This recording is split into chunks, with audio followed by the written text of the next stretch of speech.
মৰমৰ ছাত্ৰ ছাত্ৰীসকল তোমালোক সকলোকে মোৰ চেনেলটোলৈ স্বাগতম জনাইছোঁ। আজি এই ভিডিঅ'ত অনুশীলনী 4.1ৰ প্ৰশ্নসমূহ তোমালোকৰ লগত আলোচনা কৰিম। তোমালোকে চোৱা, তোমালোকে যেতিয়া নিজেই অংকবোৰ কৰিবা তেতিয়া প্ৰথমতে অসমীয়াত প্ৰশ্নটো ভালদৰে পঢ়ি ল'বা, বুজি ল'বা, তাৰপিছত ইংৰাজীত সেই প্ৰশ্নটোৰ উত্তৰ কৰিবলৈ চেষ্টা কৰিবা। তো ছাত্ৰ ছাত্ৰীসকল, প্ৰথম প্ৰশ্নটো দিছে 1, 10, 9,999 একক, দশক, শতক, হাজাৰ, অযুত, লাখ, 1 লাখ। তাৰপিছত দিছে তোমাক 7,77,779 সংখ্যাবোৰৰ উত্তৰ পদবোৰ লিখা। এই সংখ্যাবোৰৰ উত্তৰ পদ মানে কি জানানে? তোমালোকে এই সংখ্যাটোৰ লগত 1 যোগ কৰিলে কি সংখ্যা পোৱা যাব সেই সংখ্যাটো লিখিব লাগে। সদায় মনত ৰাখিবা, উত্তৰ পদ বা ছাকচেছৰ বুলি যেতিয়া ক'ব তেতিয়া তোমালোকে সংখ্যাটো যিটো দিয়া থাকে তাৰ লগত 1 যোগ কৰি লিখিব লাগিব। চ' প্ৰথম প্ৰশ্নটোৰ 1 নম্বৰ যিটো সংখ্যা মানে 1ৰ উত্তৰ পদ কি হ'ব? তাৰমানে ছাকচেছৰ অফ 1 তোমালোকে কি বুলি লিখিব লাগিব? চোৱা, তোমালোকে বহীত লিখি ল'বা, কাৰণ তোমালোক সকলোৱে পাৰিবাই। পাৰাৰ স্বত্তেও মই তোমালোকক লিখি দি আছোঁ। চোৱা, অনুশীলনী 4.1ৰ 1 নম্বৰৰ বাবে তোমালোকে কি বুলি লিখিবা? প্ৰথমতে লিখিবা সলিউশ্যন বা সমাধান, যিয়ে লিখা তোমালোকে এনেকৈ প্ৰশ্নবোৰৰ উত্তৰ কৰিবা। ছাকচেছৰ SUCCESSOR,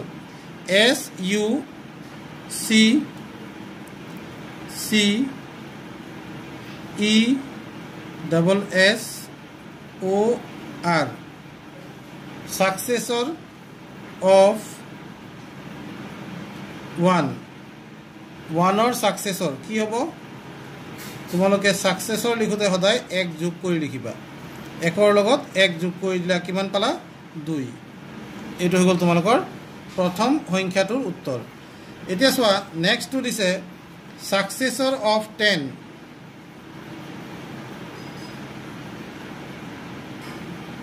ছাকচেছৰ অফ 10ৰ ছাকচেছৰ কি হ'ব? 10ৰ লগত 1 যোগ কৰি দিবা, তোমালোকৰ এনচাৰটো পাই যাবা। 10 + 1 11। এই ধৰণে তোমালোকে ইয়াৰ অংকবোৰৰ উত্তৰ কৰিব লাগিব। চোৱা, 9,999 তাৰ ছাকচেছৰ কি হ'ব? আকৌ লিখিবা।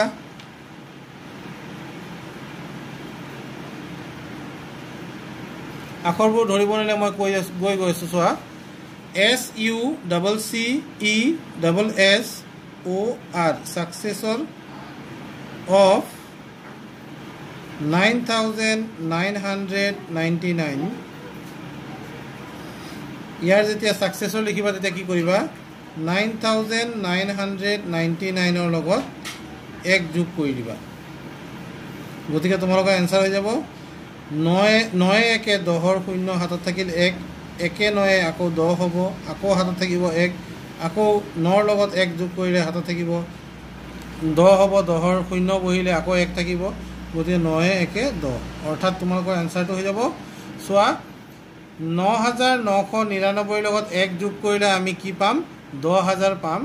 অৰ্থাৎ 4টা অংক বিশিষ্ট আটাইতকৈ ডাঙৰ সংখ্যাৰ লগত যেতিয়া 1 যোগ কৰিম, 5 অংক বিশিষ্ট আটাইতকৈ সৰু সংখ্যাটো আমি পাওঁ। তোমালোকে আগতে এইটো কৰিছা, গতিকে এইটো হ'ব ইয়াৰ উত্তৰ পদ বা ছাকচেছৰ।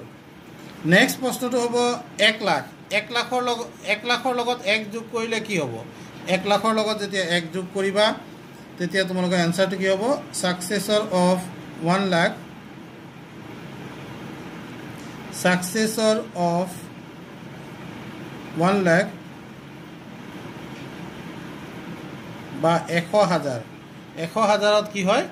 1 লাখ হয়। গতিকে ইয়াত যদি আমি 100,000ৰ লগত 1 যোগ কৰি দিওঁ তেতিয়া কি হ'ব? চোৱা, আমাৰ হৈ যাব 1 0 1 0 0 0 0 1, অৰ্থাৎ 1,01,000 হ'ব আমাৰ উত্তৰ। এতিয়া পৰৱৰ্তী সংখ্যাটো দিয়া আছে 7,77,779। ইয়াত যদি 1 যোগ কৰি দিয়া কি হ'ব সেইটো তোমালোকে লিখি ল'বা। এনেকৈ লিখিবা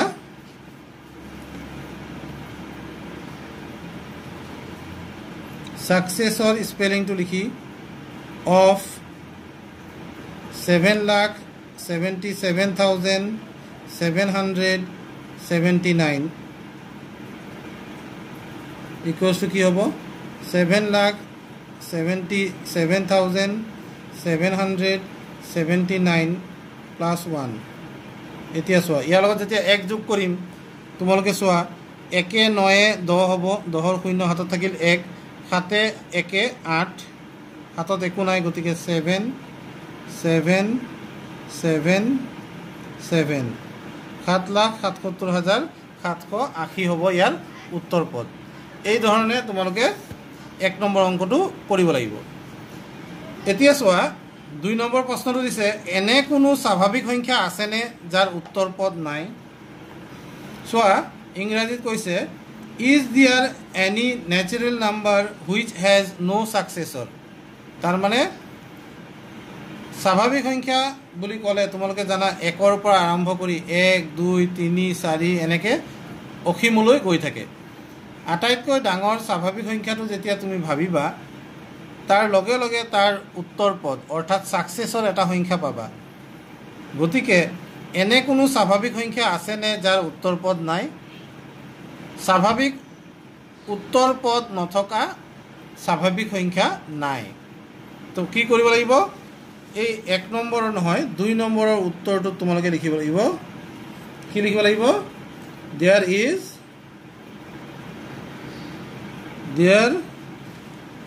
is no any natural number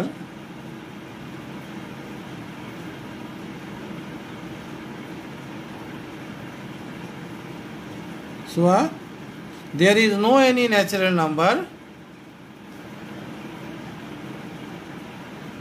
which has no successor. There is no any natural number which has no successor. এনেকুৱা কোনো স্বাভাৱিক সংখ্যা নাই যাৰ উত্তৰ পদ নাই। অৰ্থাৎ আমি স্বাভাৱিক সংখ্যাৰ আটাইতকৈ ডাঙৰ সংখ্যাটো কেতিয়াও পাব নোৱাৰোঁ। যিমানে ডাঙৰ সংখ্যাটো পাম তাৰ পিছৰ সংখ্যাটো আমি নিশ্চয় পামেই।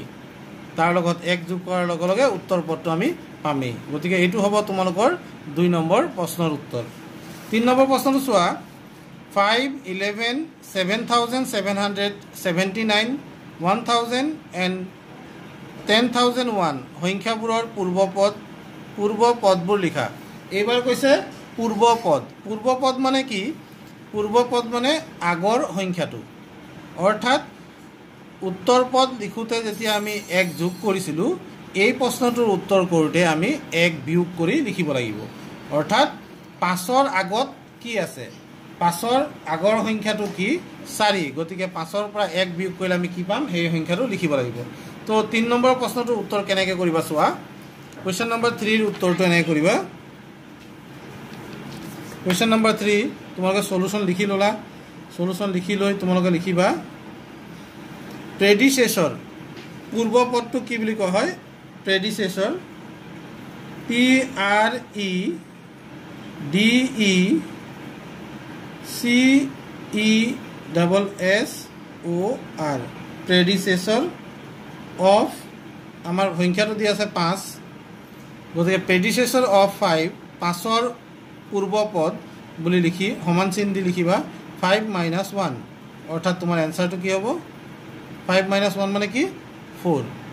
তাৰপিছত লিখিবা প্ৰেডিচেছৰ অফ যিটো সংখ্যাই দিয়ে তোমালোকে সেইটো লিখিবা PREDECESSOR প্ৰেডিচেছৰ অফ এবাৰ সংখ্যাটো কি দিছে চোৱা 11 প্ৰেডিচেছৰ অফ 11 অৰ্থাৎ 11ৰ আগৰ সংখ্যাটো পূৰ্ব পদটো কি হয় 11 বিয়োগ 1 অৰ্থাৎ তোমালোকে গম পাইছাই যে 11ৰ পৰা 1 বিয়োগ কৰিলে কি হ'ব 10 হ'ব ঠিক সেইদৰে বাকি 1 2 3 এই তিনিটা সংখ্যাৰ পূৰ্বপদ তোমালোকে নিজেই লিখিব পাৰিবা আৰু আশা কৰোঁ তোমালোকে লিখিও দিবা 4 নম্বৰ প্ৰশ্নটো কি আছে চোৱা এনে কোনো স্বাভাৱিক সংখ্যা আছেনে যাৰ পূৰ্বপদ নাই এতিয়া চোৱা এনে কোনো স্বাভাৱিক সংখ্যা আছেনে যাৰ পূৰ্বপদ নাই পূৰ্বপদ নথকা স্বাভাৱিক সংখ্যা আছে কোনটো কাৰণ তোমালোকে যোৱা স্বাভাৱিক সংখ্যা প্ৰথম হ'ল আৰম্ভণি ক'ৰ পৰা হয় আৰম্ভণি হয় 1ৰ পৰা 1ৰ আগৰ স্বাভাৱিক সংখ্যা আৰু নাই একে হ'ল 1 হ'ল স্বাভাৱিক সংখ্যাৰ আটাইতকৈ সৰু সংখ্যাটো গতিকে ইয়াত কৈছে is there any natural number which has no predecessor yes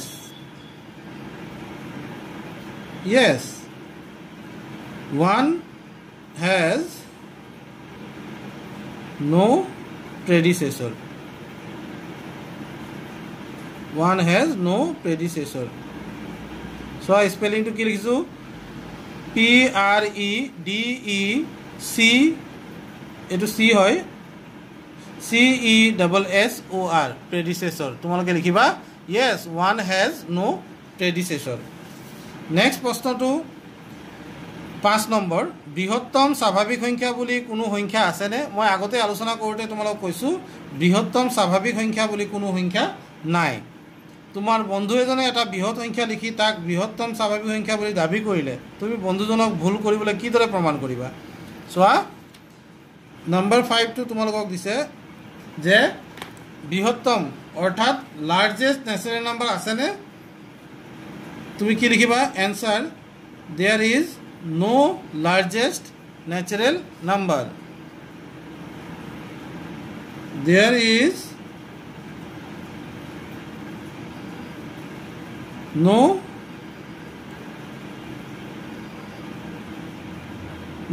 no largest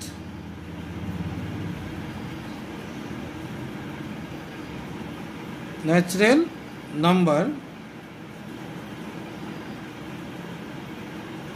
এতিয়া তোমালোকক লগে লগে প্ৰশ্নটো কৰিছে your friend writes a bigger number and claims that that number is the largest natural number তো তোমাৰ বন্ধু এজনে ডাঙৰ সংখ্যা এটা লিখি দাবী কৰিছে যে এইটো আটাইতকৈ ডাঙৰ সংখ্যা তেওঁ কেনেকৈ তুমি বুজাবা যে তেওঁ কেনেকৈ তুমি ভুল প্ৰমাণিত কৰিবা কি কৰিব পাৰিবা চোৱা তোমালোকে লিখিব পাৰিবা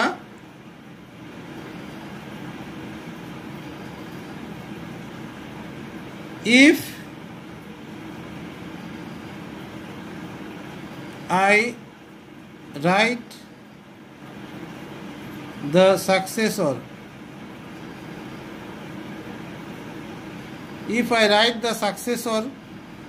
of that number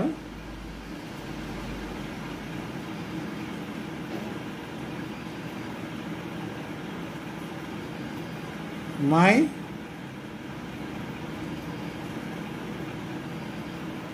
friend will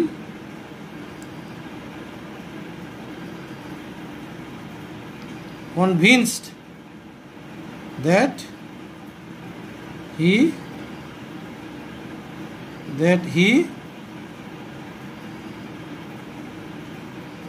is not correct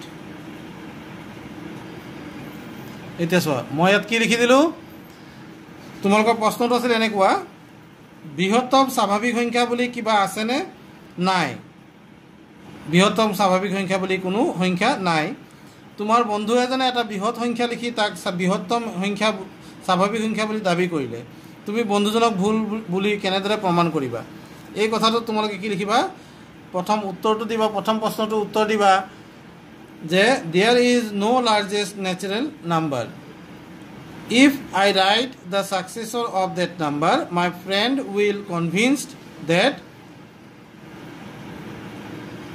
my friend will convince that he is not correct তেওঁ যে শুদ্ধ নহয় হেতু তেওঁ মানি ল'ব মানে যিটো সংখ্যা তেওঁ লিখিব তাতকৈ যদি মই এক বঢ়াই লিখি দিওঁ, অৰ্থাৎ সেই সংখ্যাটো যদি সংখ্যাটোতকৈ ডাঙৰ এটা সংখ্যা লিখি দিওঁ, তেতিয়াই মোৰ বন্ধুজনে মানি ল'ব যে তেওঁ শুদ্ধ নহয়, অৰ্থাৎ তেওঁৰ সংখ্যাটো আটাইতকৈ ডাঙৰ সংখ্যা নহয়। এতিয়া আৰু এটা প্ৰশ্ন দিছে চোৱা, 6 নম্বৰ প্ৰশ্ন, প্ৰতিটো পূৰ্ণ সংখ্যা স্বাভাৱিক সংখ্যা হয়নে? কৈছে are all whole numbers also' natural number? চোৱা, এই প্ৰশ্নটোৰ কথা ক'বলৈ যাওঁতে শূন্যক বাদ দি যিমান পূৰ্ণ সংখ্যা আছে সকলোবোৰে কি হয়? শূন্যক বাদে যিবোৰ সংখ্যা আছে, যিবোৰ পূৰ্ণ সংখ্যা আছে, আটাইবোৰে কি হ'ব? স্বাভাৱিক সংখ্যা। গতিকে প্ৰতিটো পূৰ্ণ সংখ্যা স্বাভাৱিক সংখ্যা হয়নে? নহয় বুলি লিখিব লাগিব, অৰ্থাৎ তুমি লিখিব লাগিব ন'। কি লিখিবা? ন'। আটাইতকৈ সৰু পূৰ্ণ সংখ্যাটো কি? আটাইতকৈ সৰু পূৰ্ণ সংখ্যাটো কি হ'ব? 0। তাৰপিছত দিছে পূৰ্ণ সংখ্যাৰ পৰা কোনটো সংখ্যা বাদ দিলে বাকী সংখ্যাবোৰৰ সংগ্ৰহটো স্বাভাৱিক সংখ্যা হৈ পৰিব? পূৰ্ণ সংখ্যাবোৰত যিহেতু 0ৰ পৰা আৰম্ভ হয়, গতিকে 0 সংখ্যাটো বাদ দিলে তোমালোকৰ উত্তৰটো, অৰ্থাৎ থাকি যোৱা সংখ্যাবিলাক কি হ'ব? স্বাভাৱিক সংখ্যা হৈ পৰিব। আটাইতকৈ ডাঙৰ পূৰ্ণ সংখ্যাটো নিৰ্ণয় কৰিব পাৰিনে? নোৱাৰি। কি লিখিবা? নোৱাৰি। বা ইংৰাজীত কি লিখিবা? Not possible. কি লিখিবা? Can you find the greatest whole number? No' বুলি লিখিবা। Greatest whole number can be find. তোমালোকে কি লিখিবা? Greatest whole number can not be find. পূৰ্ণ সংখ্যাৰ সংগ্ৰহত একৰ পূৰ্বপদ আছেনে? যদি আছে, সংখ্যাটো কি? পূৰ্ণ সংখ্যাৰ ক্ষেত্ৰত একৰ পূৰ্বপদ আছে, য়েছ। আৰু সংখ্যাটো কি হ'ব? 0। সংখ্যাটো হ'ব 0। একৰ পূৰ্বপদটো হ'ব 0, কাৰণ পূৰ্ণ সংখ্যা আৰম্ভ হয় 0ৰ পৰা, গতিকে একৰ পূৰ্বপদ 0টো ইয়াত থাকিব। তো ছাত্ৰ ছাত্ৰীসকল, এয়া আছিল তোমালোকৰ 4A প্ৰশ্ন উত্তৰ। আশা কৰোঁ তোমালোকে এই প্ৰশ্নখিনিৰ উত্তৰ কৰিব পাৰিবা। তোমালোকে বহীত টুকি ল'বা। পৰৱৰ্তী ভিডিঅ'ত মই ইয়াৰ পৰৱৰ্তী পাঠ তোমালোকলৈ আগবঢ়াম। সকলোৱে ভিডিঅ'টো চাবা আৰু তোমালোকৰ মৰম চেনেহ দি যাবা। ধন্যবাদ।